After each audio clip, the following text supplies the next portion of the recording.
ఎన్టీఆర్ టాలీవుడ్ నుంచి బాలీవుడ్ వరకు ట్రెండింగ్లో ఉన్న పేరు. రౌద్రం బీభత్సం, వీరం కరుణ, శాంతం హాస్యం ఇలా నవరసాలను సులభంగా పండించగలిగే నటుల్లో ఎన్టీఆర్ టాప్లో ఉంటారు. వెండి తెరపై నిన్ను చూడాలని థియేటర్లో అభిమానులు రభస చేస్తే ఆంధ్రుల సింహాద్రిగా ఇండియన్ బాక్సాఫీస్ వద్ద బాదోగా నీ దమ్మేంటో చూపించావు. జనతా గ్యారేజ్తో అందరి అభిమానుల ప్రేమను కొల్లగొట్టే యమదొంగ అయ్యావు. అందుకే నేడు నీ అభిమానులు కూడా మా దేవరా అంటూ ప్రాణంగా అభిమానిస్తున్నారు.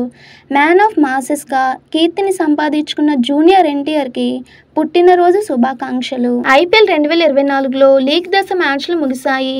ఈ మెగా ఈవెంట్లో భాగంగా గౌహతి వేదికగా Kolkata night Riders, Rajasthan Royals మధ్య జరగాల్సిన చివరి లీగ్ మ్యాచ్ వర్షం కారణంగా రద్దయింది.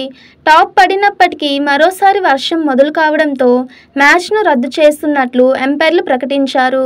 పాయింట్ల పట్టికలో టాప్ 4లో నిలిచిన Kolkata night riders, sunrisers Hyderabad, Rajasthan royals, RCB జట్లు ప్లే ఆఫ్స్కు అర్హత సాధించాయి. ఇక మే 21 నుంచి నాకౌట్ మ్యాచ్లకు తెర లేవనుంది. మే 21న అహ్మదాబాద్ వేదికగా జరగనున్న తొలి క్వాలిఫైయర్లో కేకేఆర్, ఎస్ఆర్హెచ్ జట్లు తలపడనున్నాయి. మే 22న ఎలిమినేటర్లో ఆర్సీబీ, రాజస్థాన్ అమీతుమీ తేల్చుకోనున్నాయి. అనంతరం మే 24 క్వాలిఫైయర్ 2లో ఎలిమినేటర్లో గెలిచిన జట్టు, క్వాలిఫైయర్ 1లో ఓడిన జట్టు తలపడనున్నాయి. మే 26న చెపాక్ వేదికగా ఫైనల్ మ్యాచ్ జరగనుంది. టీడీపీ హయాంలో జరిగిన పలు కుంభకోణాల్లో ప్రధాన నిందితుడిగా ఉన్న మాజీ సీఎం చంద్రబాబు గుట్టు చప్పుడు కాకుండా అమెరికా వెళ్లడం కలకలం రేపుతుంది. ఒకవైపు చంద్రబాబుపై సిఐడి జారీ చేసిన లుక్అవుట్ నోటీసు అమలులో ఉండగా, మరోవైపు ఆయన దాఖలు చేసిన ముందస్తు బెయిల్ పిటిషన్లు సుప్రీంకోర్టులో ఇంకా విచారణలోనే ఉన్నాయి. దీంతో హైదరాబాద్లోని శంషాబాద్ విమానాశ్రయంలో ఇమిగ్రేషన్ అధికారులు చంద్రబాబును శనివారం తెల్లవారుజామున కొద్దిసేపు నిలువరించారు. చంద్రబాబు దేశం విడిచి వెళ్లకూడదని సిఐడి గతేడాది లుక్అవుట్ నోటీసు జారీ చేసిన విషయాన్ని గుర్తు చేశారు. విదేశీ ప్రయాణానికి కోర్టు అనుమతి ఉందా అని ప్రశ్నించడంతో చంద్రబాబు కంగు తిన్నారు. సుదీర్ఘ వివరణ ఇచ్చిన తర్వాత ఇమిగ్రేషన్ అధికారులు పలు దఫాలు సిఐడి అధికారులతో చర్చించారు. అనంతరం ఎట్టకేలకు అనుమతించారు.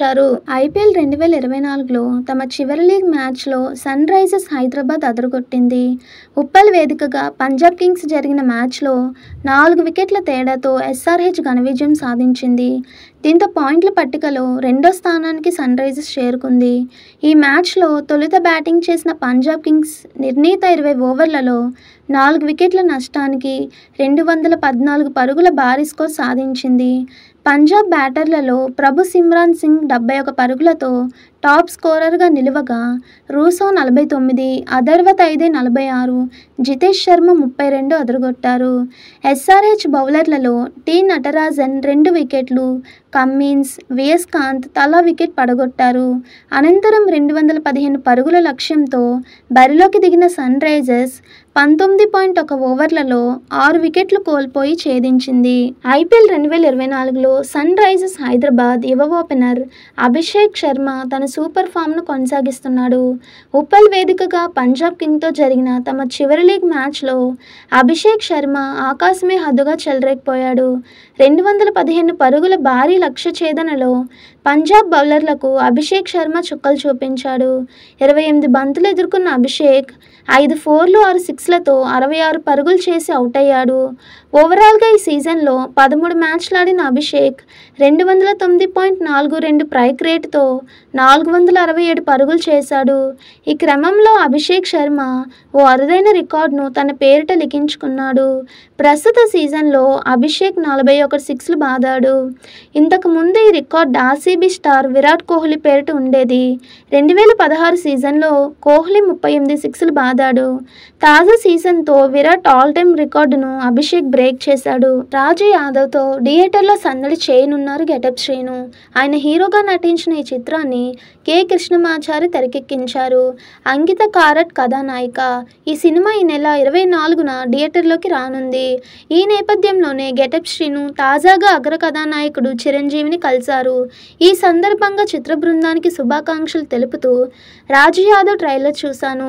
దీంట్లో శ్రీను చూపించిన అభినయం మనల్ని నవ్విస్తుంది, కవ్విస్తుంది, కంటతడి కూడా పెట్టిస్తుంది. ఈ చిత్రం ద్వారా శ్రీను హీరోగా అందరి మన్ననలు అందుకుంటాడని ఆశిస్తున్నాను. చిత్ర బృందానికి నా అభినందనలు అని చిరు ఒక వీడియోలో అభినందించారు. తెలుగు బిడ్డ గోపి తోటకూర చరిత్ర సృష్టించారు. అంతరిక్షంలోకి వెళ్ళి వచ్చిన తొలి భారత స్పేస్ టూరిస్టుగా ఘనత సాధించారు. అంతేకాదు అంతరిక్ష ప్రయాణం చేసిన రెండో భారతీయుడిగా రికార్డుకెక్కారు. 1984లో భారత సైన్యానికి చెందిన వింగ్ కమాండర్ రాకేష్ శర్మ మొట్టమొదటిసారి అంతరిక్ష ప్రయాణం చేసిన సంగతి తెలిసిందే. అమెజాన్ వ్యవస్థాపకుడు జెఫ్ బెజోస్ సారథ్యంలో బ్లూ ఆరిజిన్ ప్రైవేట్ సంస్థ ఔత్సాహికులను అంతరిక్షంలోకి తీసుకెళ్తున్న సంగతి తెలిసిందే. ఇందులో భాగంగా 7వ హ్యూమన్ ఫ్లైట్ N-25 ఆదివారం ఉదయం అమెరికాలోని వెస్ట్ టెక్సాస్ లాంచ్ సైట్ నుంచి అంతరిక్షంలోకి బయలుదేరింది. 10 నిమిషాలకు పైగా అంతరిక్షంలో విహరించి క్షేమంగా వెనక్కి తిరిగి వచ్చింది. ఈ రాకెట్లో ప్రయాణించిన 6గురిలో గోపి తోటకూర కూడా ఉన్నారు. భూ వాతావరణం ఔటర్ స్పేస్ సరిహద్దు రేఖ అయిన కర్మాన్ లైన్ పైభాగం వరకు వీరి ప్రయాణం సాగింది. ఈ IPL సీజన్లో లీగ్ దశలోని చివరి మ్యాచ్ వర్షంతో రద్దయింది. Kolkata night Riders Rajasthan Royals మధ్య జరగాల్సిన మ్యాచ్కు వాన అడ్డుగా నిలిచింది. రాత్రి 10:30కు వర్షం తెరిపినిచ్చినట్లే కనిపించడంతో మైదానం పరిస్థితులను పరిశీలించిన ఫీల్డ్ ఎంపైర్లు అనిల్ చౌదరి, సాయి దర్శన్ ఎట్టకేలకు 7 ఓవర్ల మ్యాచ్ను నిర్వహించేందుకు నిర్ణయం తీసుకున్నారు. వెంటనే టాస్ కూడా వేయగా కోల్కతా టాస్ నెగ్గి ఫీల్డింగ్ ఎంచుకుంది. దీంతో ఆటగాళ్లు బరిలోకి దిగడమే తర్వాయి అని ప్రేక్షకులు 1000 కళ్ళతో ఎదురు చూడగా మళ్లీ వానొచ్చి మ్యాచ్ రాతను మార్చింది.